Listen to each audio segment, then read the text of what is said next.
하나님은 살아계십니다. 살아계신 하나님께서 오늘 저와 여러분에게 함께 하실 줄 믿습니다. 군대에 가면은 예배 시간 주일날 군인들이 특징이 교회 가서 예배 드릴 때 실컷 자다가 갑니다. 왜냐하면 일주일 동안 훈련 속에서 피곤한데 군인들은 잠을 자도 피곤이 풀리지 않고, 그래서 교회 가서 실컷 자다 가는데, 그걸 이렇게 보면은 뭘 느낄 수 있냐면은 집에, 아버지 집에 와서 푹 쉬었다 가는 그 하나님의 이로하심 있는 그런 모습을 보게 됩니다. 오늘 혹여라도 여기 와서 주무신 분이 계시다면 제가 오늘은 이해하겠습니다. 좀 푹 쉬었. 왜냐하면 김장철이다 보니까 제가 조는 사람 내가 꼴을 못 보는데 오늘은 내가 봐드리겠습니다. 근데 김장 안 하는 분들이 조는 건 용납 안 하겠습니다. 오늘 우리가 이 본문의 말씀은 너무 잘하는 말씀이죠. 그래서 항상 기뻐하라, 쉬지 말고 기도하라, 범사에 감사하라, 이렇게 우리가 늘 잘 아는 말씀들입니다. 그런데요, 우리가 여기에 12절부터 22절까지의 말씀 속에 보면은 12절부터 15절은 나와 이웃의 관계를 이야기하죠. 그러면서 12절로 13절은 주의 종과의 관계를 이야기하고 있고, 14절로 15절은 연약한 이웃들을 돌아보는 일, 바로 이웃들과의 관계를 이야기하고 있습니다. 그리고 16절부터 18절까지는요, 적극적인 삶에 대해서 말씀하고 있습니다. 항상 기뻐하라, 쉬지 말고 기도하라, 범사에 감사하라. 이건 적극적인 것이죠. 그 다음에 19절로 22절에 소극적인 삶에 대해서 말씀합니다. 성령을 소멸치 말며 애언을 멸시치 말고 범사에 헤아려 좋은 것을 취하고 악은 어떤 모양이라도 버리라. 이것은 소극적인 부분에 대해서 이야기합니다. 그런데요, 여기서 우리가 항상 생각해야 할 것은, 항상 기뻐하고 늘 감사하고 산다는 것은 결코 쉽지 않습니다. 어떻게 항상 기뻐할 수 있겠으며, 늘 어떤 때는 길거리, 요즘은 이제 그런 사람들을 따로 우리나라 복지정책이 잘 돼서 그런 일이 길거리에서 볼 수 없습니다만, 옛날에는 길거리에서 광인들을 우리 많이 봤잖아요. 항상 웃고 다니는 그분들, 다 그냥 웃고 있는 모습들을 보고 정말 그분들이 행복해 보이고, 정말 저분들에게는 그 웃고 있는 그 모습 속에서 나는 온갖 무거운 짐 다 지고 그것 때문에 힘들어하고 고통 속에 있는데, 그들을 보면은 항상 웃고 있는 그 모습, 정말 행복해 보일 때가 있습니다. 그러면서 어떤 때는 내가 저 사람 중에 한 사람이 좀 되었으면 좋겠다고 하는 생각이 들 정도로 그런 마음이 들 때도 저는 있더라고요. 너무 힘들 때는요. 그래서 우리가 정말 목회하면서 힘들고 어려울 때는, 이걸 어떻게 해결할 방법이 없을 때, 기도해도 하나님이 침묵하고 계실 때는 고속도로에 몇 번 들어간 적이 있습니다. 고속도로에 들어가서 좀 하나님 좀 제발 좀 받아달라고, 누가 좀 제발 좀 사고 좀 났으면 좋겠다고 온갖 속력을 내고 달려도 오히려 사망이 다 피해가는 것을 보았습니다. 심지어는 어떤 사람은 운전하고 가다가 좀 받았으면 좋겠다고 해서 들어가니까, 야, 죽으려고 너 환장해서, 그래서 그래 죽으려고 들었다. 제가 그런 적도 있어서 죽으려고 나 들었다. 그렇게 힘들 때도 참 우리에게 많습니다.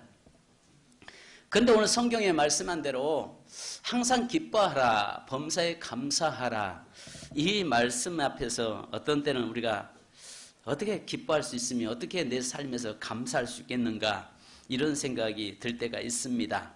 자, 그런데 오늘 우리가 중요한 키가 여기 하나 있습니다. 여기에서는 적극적인 것 이전에 소극적인 부분에서 우리에게 말며 말고라고 이야기합니다. 말며 말고. 그래서 여기 보면 성령을 소멸치 말고 애언을 멸시치 말고, 이렇게 말씀합니다. 무엇보다도요, 여러분, 우리에게 제일 중요한 것은, 내게 아무리 많은 것을 가졌고 소유했어도 내 안에 성령이 없으면 우리가요, 그것을 만족을 못 느낍니다. 더 많은 것을 소유하고 싶은 마음이 생깁니다.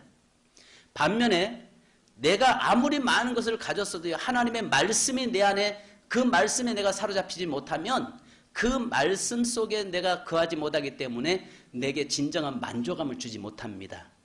그런데 내 삶이 정말 곤고하고 내 삶이 힘들고 어려울지라도요, 성령 안에 내가 거하고 하나님의 말씀 앞에 붙잡혀 있는 인생은 감사할 수 있고 기뻐할 수 있고 항상 찬송할 수 있습니다. 그래서 여기에서 우리에게 뭐라고 말씀하냐면은 말고 말며라고, 말며 말고라고 이야기합니다. 그러면 여기서 우리가 한 가지 여러분들이 오였길 바랍니다. 여기서 애언이라고 하는 것을 우리에게 뭘 말씀하냐면은, 애언은 뭐 누가 기도하다가 내가 애언 기도한다, 이게 애언이 아니라 여기서 말씀하는 것은 하나님의 기록되어 있는 말씀입니다. 이 말씀을, 애언을 이 뭐라고 말씀합니까? 우리에게 애언을 멸시하지 말고 하나님의 말씀을 무시하지 말라는 것입니다. 항상 하나님의 말씀에 붙잡혀 있는 자가 되어야 되는데, 요한계시록 1장 3절에 보면 이 애언의 말씀을 읽는 자와 듣는 자와 그 가운데 기록한 것을 지키는 자가 복이 있다라고 말씀합니다. 또 요한계시록 22장 7절에 보면 보라, 내가 속히 오리니 이 두루마리의 애언의 말씀을 지키는 자는 복이 있으리라, 이렇게 우리에게 말씀하세요. 그러니까요, 어떤 경우 여러분들이 오해였기를 바랍니다. 종종 어떤 분들이 애언기도 한다, 뭐 애언기도 받았다, 이렇게 이야기하는데요, 우리가 좀 이건 고민 한번 해봐야 될 필요가 있습니다. 그것은, 애언기도는 이미 성경에서는요, 이 계시 받았다라고 종종 이야기하는 분도 있어요. 근데 계시는 종결되었습니다. 그래서 성경 66권으로 종결되었고, 오늘 우리에게 지금은 뭐로 말씀하시냐면 기록되어 있는 하나님의 말씀을 통해서 우리에게 말씀하고 계시는 것입니다. 그러니까 제일 중요한 것은 내 안에 성령을 내가 소멸하지 않도록 해야 되고, 그 다음에 내 안에 하나님의 말씀에 내가 잡혀서 그 말씀에서 떠나지 않도록 해야 되는 것입니다. 그래서 우리가요, 에스겔서 13장 3절에 보면은 주 여호와의 말씀에 본 것이 없이 자기 심령을 따라 애언하는 어리석은 선지자에게 화가 있을진저, 이렇게 말씀하고 있습니다. 그러니까 결국은 하나님의 말씀이 아닌 내 생각, 내 심령에서 나오는 걸 가지고 애언이라고 이야기하는 것은 하나님 앞에서 화가 있다는 것입니다. 마지막 하나님께서 판단하시겠다라고 말씀하고 있는 것입니다.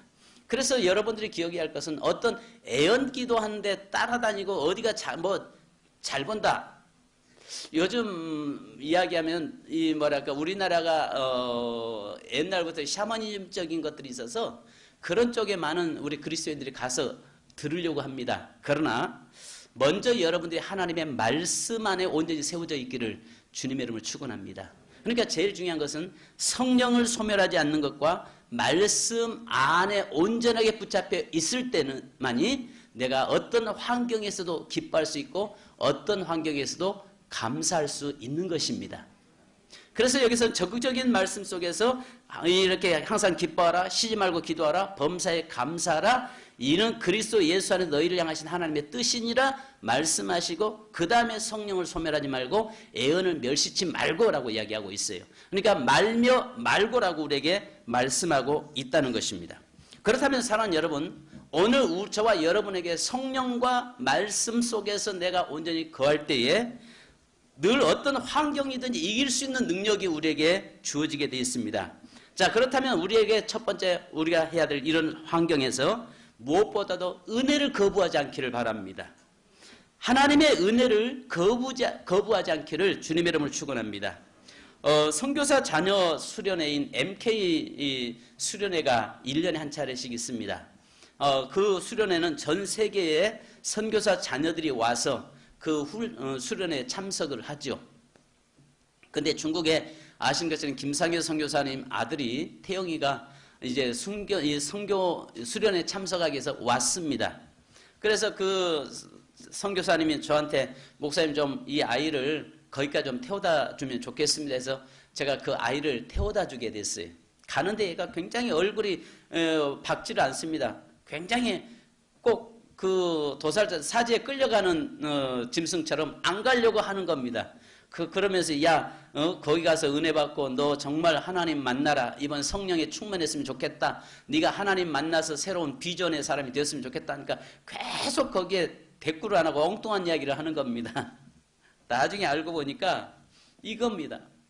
자꾸 그 수련을 가고 싶어 하지 않는 거예요. 그래서 왜 그러느냐 하니까 하는 이야기가 내가 수련회 가서 하나님 만나면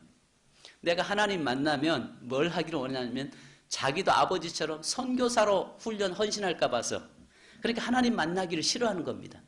하나님 앞에 은혜 받기를 싫어하는 겁니다.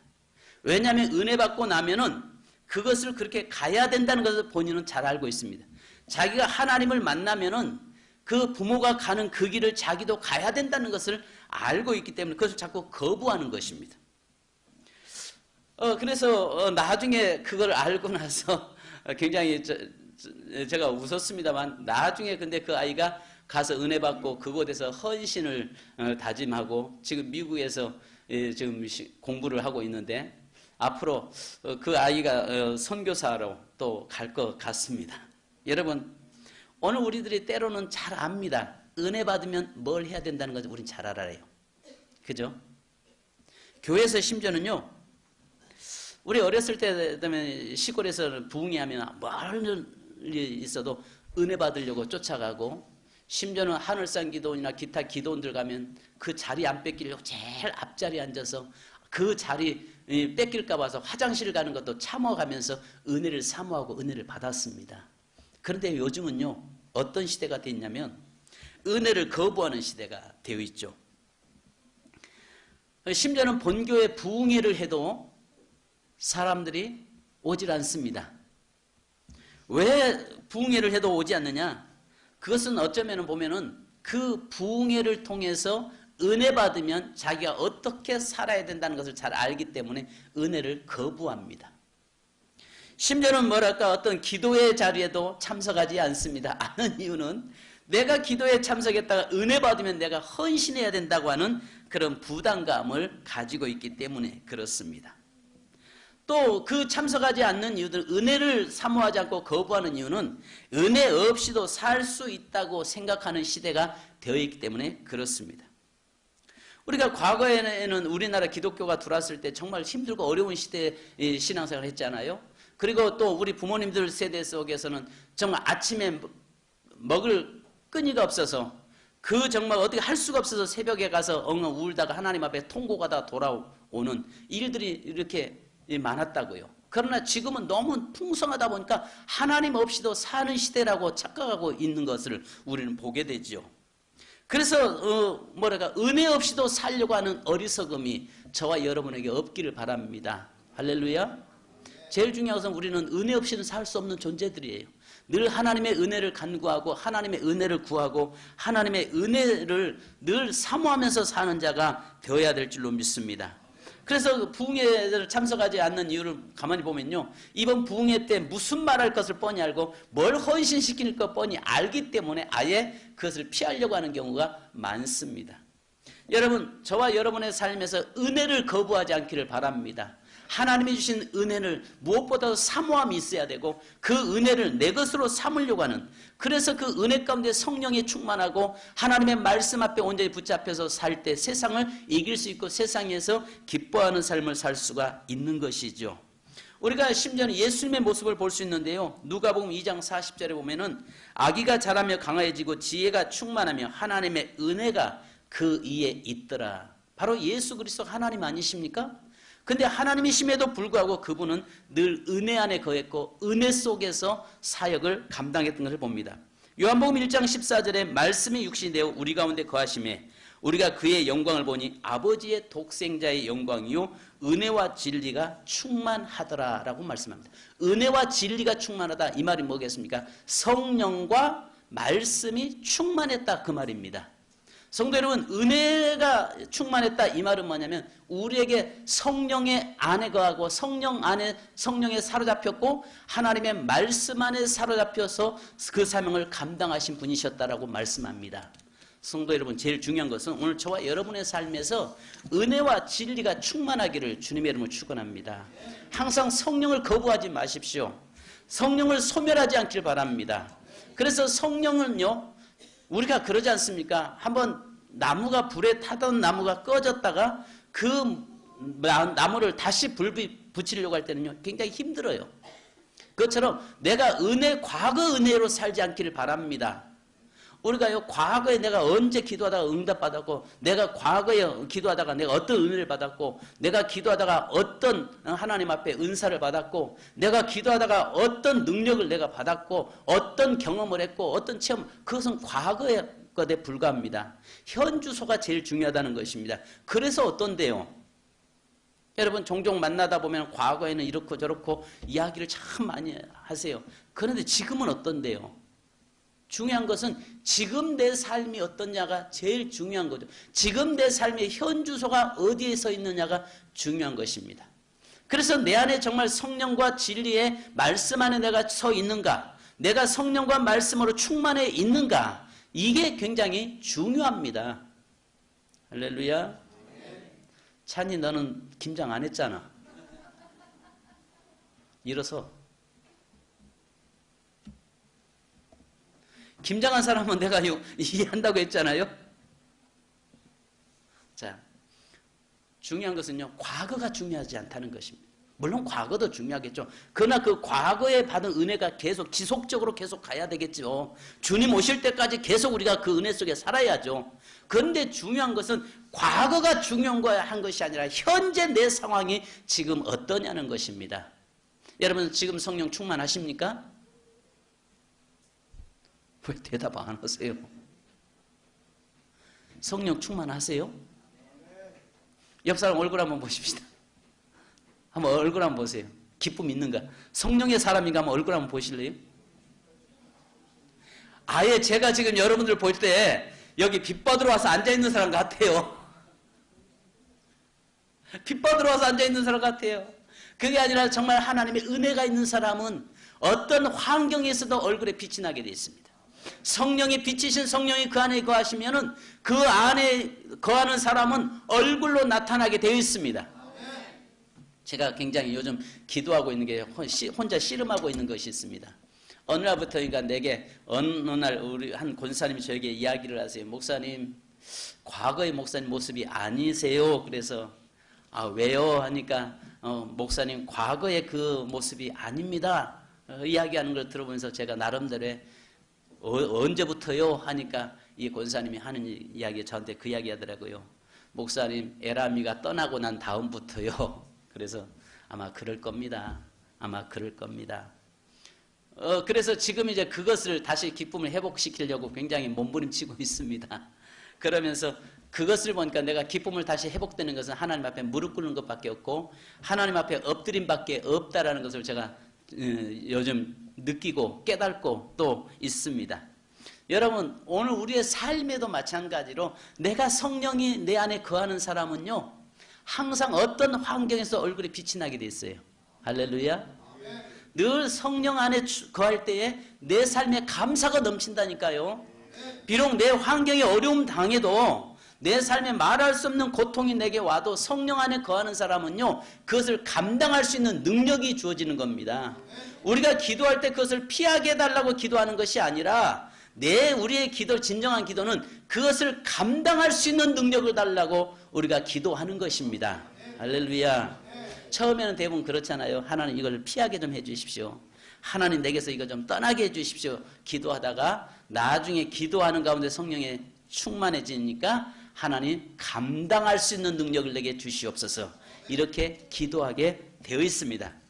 성도 여러분, 오늘 예수님도 심지어는 바로 은혜와 진리가 충만했다라고 이야기합니다.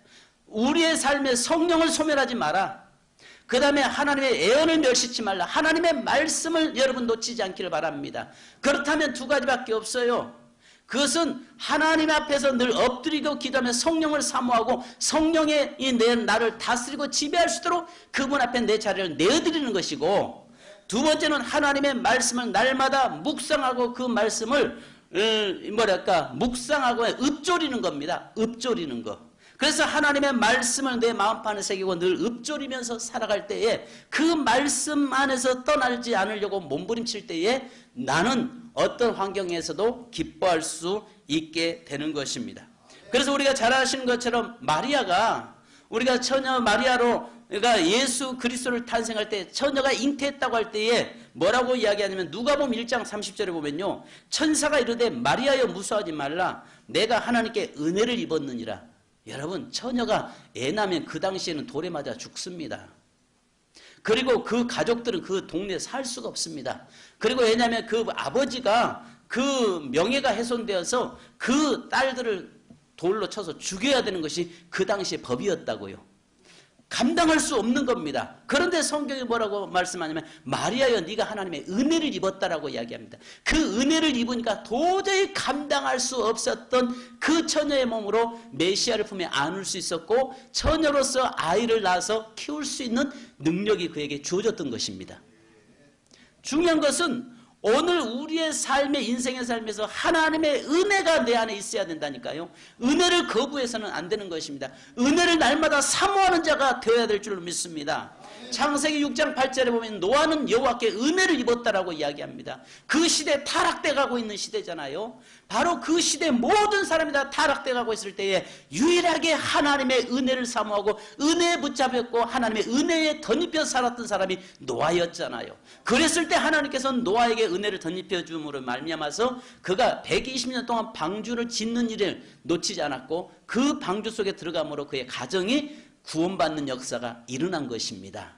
성도 여러분, 이 시대야말로 어쩌면은 노아 시대보다 더 악한 세대 속에 우리가 살고 있잖아요. 그러면 악한 세대 살고 있을 때 하나님의 은혜 없이는 살 수 없는 그런 시대가 되었다는 것을 기억하시기 바랍니다. 은혜를 거부하지 않기를 바랍니다. 아멘. 은혜를 거부하지 않기를 바랍니다. 옆 사람을 보고 서로 인사합시다. 은혜를 거부하지 마십시다. 하나님의 은혜를 날마다 사모하는 자가 되어야 될 줄 믿습니다. 두 번째는 여기에서 우리에게 또 말씀하는 것은요, 성령의 감동을 거부하지 말라는 것입니다. 여기에 이 말씀이 뭐냐면은 성령을 소멸하지 말라, 이 말은 감동을, 성령의 감동을 거부하지 말라는 것입니다.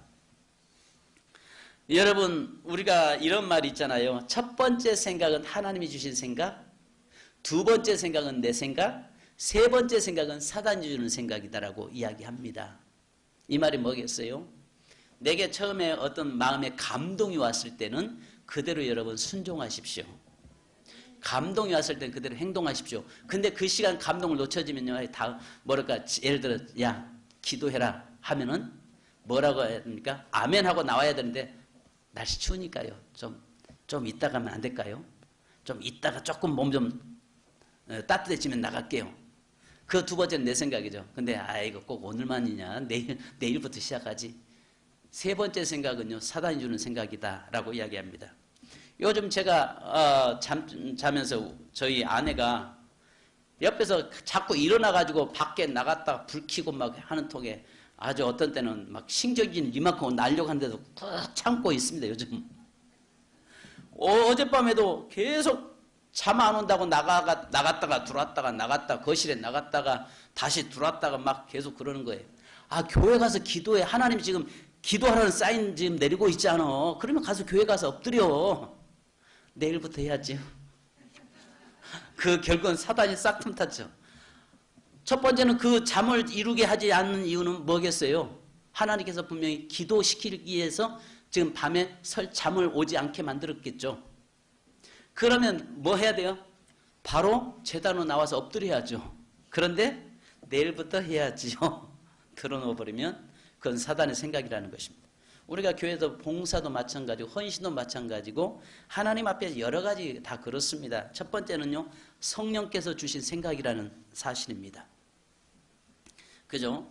예배소서 4장 30절에 보니까 하나님의 성령을 근심하게 하지 말라. 그 안에 너희가 구원의 날까지 인치심을 받았느니라. 그러니까 성령이 내게 말씀할 때 거부하지 마십시오. 언제든지 성령이 말씀할 때는 그 성령에 민감한 자가 되어야 합니다. 그래서 성령께서 내게 감동 주셨을 때는 그대로 행동 실천하십시오. 분명히 또 어느 날 갑자기 이런 때 있잖아요. 어느 날 갑자기 어떤 사람이 생각이 날 때 있잖아요. 그죠? 어떤 사람이 생각날 때 있어요. 그것은 그 사람을 위해서 기도하라는 이야기 아니겠습니까? 어떤 때 그 사람은 갑자기 그 사람이 생각이 날 때는 그 사람을 위해서 기도하라는 것입니다. 지금 그 사람이 어떤 삶의 위기가 있을 수도 있다는 것입니다. 그래서 선교지에서 종종 일어나는 사건들인데요. 아프리카 오지에서 선교를 하는데 가다가 길을 잃어버렸습니다. 그 선교비를 받아가지고 은행에서 찾아가지고 들어가다가 오지 가다가 길을 잊어버렸는데 뒤에서 그 동네 강도들이 따라왔던 것입니다. 따라와서 그 정글 속에서 죽이고 돈을 빼앗아 가려고 쫓아왔는데 그날 반대쪽에서는 이 아프리카 쪽은 낮이었고 그 미국 쪽에서는 저녁이 됐는데 갑자기 그 교회 사모님에게 기도하라고 하는 사인이 떨어졌습니다. 그래서 그 사모님이 권사님들하고 성도 몇 사람이 모여가지고 교회 와서 같이 기도하자고, 그 우리 선교사님 위해서 지금 현재 하나님이 기도 사인이 떨어졌다고, 그래서 기도하게 됐습니다. 감동이 왔습니다. 그래서 모여가지고 같이 기도를 하는데 밤새워서 그분들이 모여서 함께 선교사님 위해서 기도했습니다. 그런데 아침에 딱 되니까 아프리카 쪽에서 아침이 되니까 강도들이 숨어있다가 저 잠들기를 기다리고 있었는데 밤새워서 주위에 몇 사람이 그 보초를 쓰면서 빙빙 돌더라는 것입니다. 빙빙 돌아서 그 사람을 위해서 도저히 돈을 빼앗을 수가 없었습니다. 그래서 아침이 됐습니다. 그래서 하도 궁금해서 그 선교사에게 강도들이 가가지고 뭐라고 얘기했냐면, 아니 어젯밤에 당신들을 그 몇 사람이 지켰는데 누구냐고 물어보니까 이 선교사님 모른다. 나는 그냥 길을 잃어버렸고 피곤해서 기도하다 그냥 잠잤을 뿐이다. 그러니까 이미 하나님께서 그곳의 위험을 아시고 그 반대쪽의 교회 성도들에게 기도를 시켰고, 기도를 통해서 기도로 바로 그 선교사님을 천사들을 통해서 지키게 만드는 그런 역사가 일어났습니다. 이런 일은 꼭 비단 그것만이 아니라 많이 일어나잖아요. 오늘 갑자기 내게 감동이 돼서 전화를 하면은 그 사람이 나 이런 문제가 있는데 어떻게 알았어? 하고 또 답을 하는 경우도 있습니다. 여러분, 하나님의 감동을 무시하지 마십시오. 길을 가다가 운전하고 가다가도요, 어떤 그런 일이 있을 때는 항상 언제든지 갑자기 누가 생각나거나 기도하고 싶은 마음이 생길 때는 옆에 차를 세워놓고 거기서 그대로 운전대 잡고 기도하셔야 됩니다. 그리고 내일부터 하지, 누가 어떤 사람이 생각이 날 때에 그 사람 내일부터 기도하지 하면 늦습니다. 그 사람의 지금 삶에 이기가 있어서 하나님께서 지금 기도를 우리에게 도구 기도를 하게 하시기 위해서 하나님이 지금 우리에게 사인을 지금 보내고 있는 것이라는 사실입니다. 그래서 항상 저와 여러분의 삶에 그 사인을 거부하지 마시기 바랍니다. 제가 목회하면서 시골을 가게 됐어요. 시골을 가게 되는데 내가 다른 사람보다 늘 좀 스피드맨이잖아요. 차를 좀 세게 모는 게 제게 이게 한번 그렇게 버릇돼서 그런지 천천히 가는 것은 좀 답답함이 있어요. 근데 어느 날 이렇게 가는데 그쪽에 눈이 많이 내렸어요. 그래서 이렇게 천천히 가는데 성령께서 내 마음속에 천천히 가라, 천천히 가라, 그 말씀을 마음에 계속 주는 겁니다. 근데 뒤에서 한 차가 오면서 빵빵거리면서 빨리 가지 않는다고. 그런데 그러든 말든 그냥 천천히 가는데 지나가면서 저한테 욕을 됐다 해야 되고 손가락질로 주먹질하면서 이렇게 가더라고요. 근데 다른 때 같으면 제가 그냥 앞질러 가서 좀 경주를 아마 했을 것 같은데, 그날 워낙 강하게 천천히 가라 그 마음을 하나님 주셔서 그냥 욕해도 그날은 화가 나질 않더라고요. 천천히 갔습니다. 근데 한 5분 정도 지났는데요, 그 차가 5분 정도 갔을까요? 갔는데 그 차가 한 가운데로 나뒹굴어져서 사고가 나가지고 나뒹굴어져 있는 것을 제 눈으로 목격했습니다. 여러분, 성령께서 거기가 위험하니까 천천히 가라 할 때 감동을 저에게 주셨을 때에 우리가 그것은 비단 저만의 모습이 아니라 우리 모두에게 그래요. 우리 모두에게 성령께서 감동하시고 말씀 주실 땐 그대로 지키셔야 됩니다. 그것을 무시해서는 안 된다는 거죠.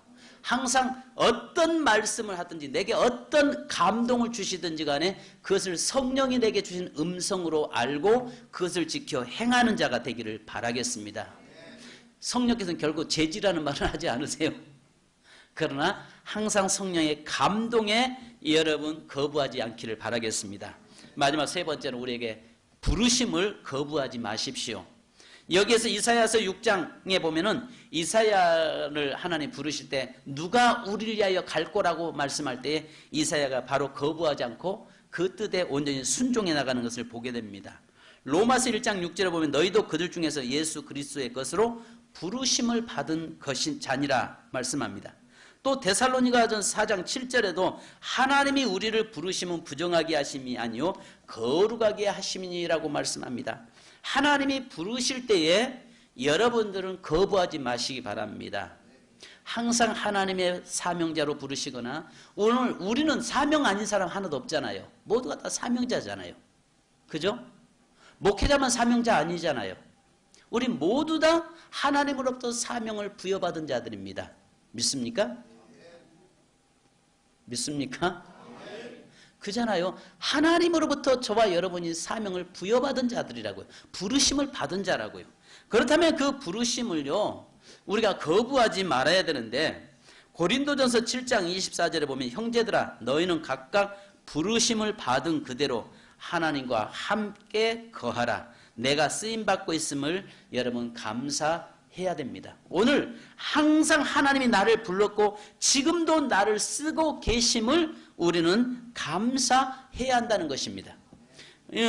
우리 노예에서 평생을 목회하시면서 목회를 크게 목회하시던 한 올로 목사님이 소천을 하셨어요. 어제 가서 보니까 내일 장례식인데 노회에서 예배를 드리면서 보니까 정말 그 목사님의 그 모습이 얼마나 아름다운지요. 왜냐하면 평생 이 목사님의 간증을 제가 잘 알거든요. 그 목사님과 함께 30년을 같은 대전, 같은 노회에서 함께 생활을 했으니까 잘 알죠. 이 목사님이 저 홍성 쪽에서 시골교회 목회하다가 너무 힘드니까 그냥 굶다가 그것을 포기하고 대전으로 도망오셔가지고 이분이 평신도라고 속이고 전산대 속이고 와가지고 인쇄소에 직장을 나가게 됐습니다. 이 부부가 하도 굶다 보니까 아이를 낳고 나서 굶기다 보니까 시골교회 목회 그럴 뻔하잖아요. 그러니까 도망 나와서 평신도를 했는데 사명자가 어디 가겠습니까? 어디 가나 사명자는 사명자일 뿐이죠.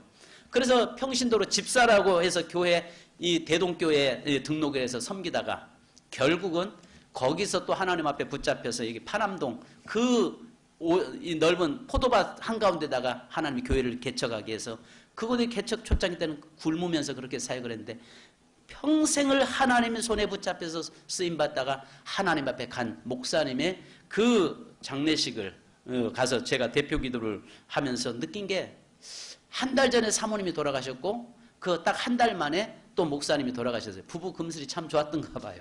그분들이 원래 항상 늘 섬기기를 좋아하셨던 분들인데요. 근데 저는 그 부부를 보면서 하나님의 부르심 앞에서 평생을 섬기면서 헌신해왔던 그분들의 모습이 정말 내 모습 되기를, 나도 저런 모습 되기를 간절히 저는 기도합니다. 비단 목회자만이 아니라 우리 모두의 삶이 하나님이 나를 부르신 목적, 하나님이 나를 택하신 목적, 하나님이 나를 불러서 나를 지금 현재 쓰고 계신다는 사실 속에서 거부하지 않기를 바라겠습니다. 왜 그러면 우리가 부르심에 우리가 순종해야 되는가? 요한계시록 22장 12절에 보니까 보라 내가 속히 오리니 내가 줄 상이 내게 있어 각 사람이 그 행한 대로 갚아주리라. 또 베드로전서 3장 9절에 보니까 악을 악으로 욕을 욕으로 갚지 말고 도리어 복을 빌라. 이를 위하여 너희가 부르심을 받았으니 이는 복을 이어받게 하려 하심이라. 오늘 우리를 부르신 목적, 우리를 복 주시려고 불렀다라고 말씀합니다. 여러분 말씀을 정리하겠습니다. 오늘 성경에서 보니까 항상 기뻐하라, 쉬지 말고 기도하라, 범사에 감사할 수 있는 것은 성령을 소멸하지 말고 하나님의 말씀을 멸시치 말라는 것입니다. 이 말씀 안에 온전히 서 있을 때만이 우리가 온전히 주의 사명을 감당할 수 있고 어떤 환경이든지 기뻐할 수 있다라고 말씀합니다. 그러므로 여러분 오늘 은혜를 거부하지 마시기 바랍니다. 또 무엇보다도 성령의 감동을 거부하지 마시기 바랍니다. 부르심을 거부하지 마십시오. 항상 늘 하나님의 은혜를 거부하지 않는, 항상 성령의 감동을 거부하지 않는, 하나님의 부르심을 거부하지 않는 저와 여러분이 되기를 바랍니다. 우리는 은혜 없이 살 수 없는 존재들입니다. 함께 우리 찬양하시고 기도하겠습니다. 오직 예수뿐이네. 아까 찬양팀에서 불렀던 예수뿐이네. 다시 한번 같이 찬양 부르시고요. 주님, 내가 오직 은혜가 필요한 자가 여기 있습니다. 성령의 늘 소멸치 않기를 원하는 자가 여기 있습니다. 하나님의 말씀을 멸시치 않는 자가 되기를 몸부림치는 자가 여기 있습니다. 하나님 우리에게 은혜를 더하여 주셔서 이 시대 온전히 정말 하나님의 뜻을 거부하지 않고 나가는 그런 자가 되게 하옵소서. 이 시간 함께 찬양하고 기도하겠습니다.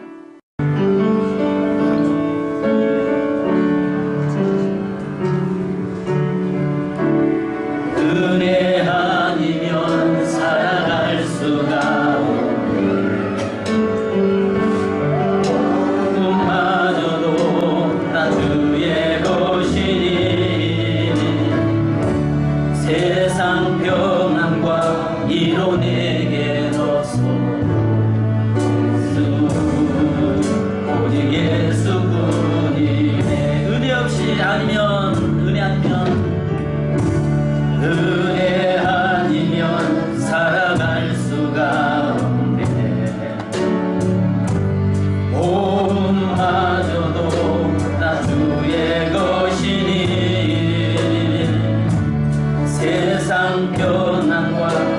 이로 내겐 없소도 예수 오직 예수뿐이네.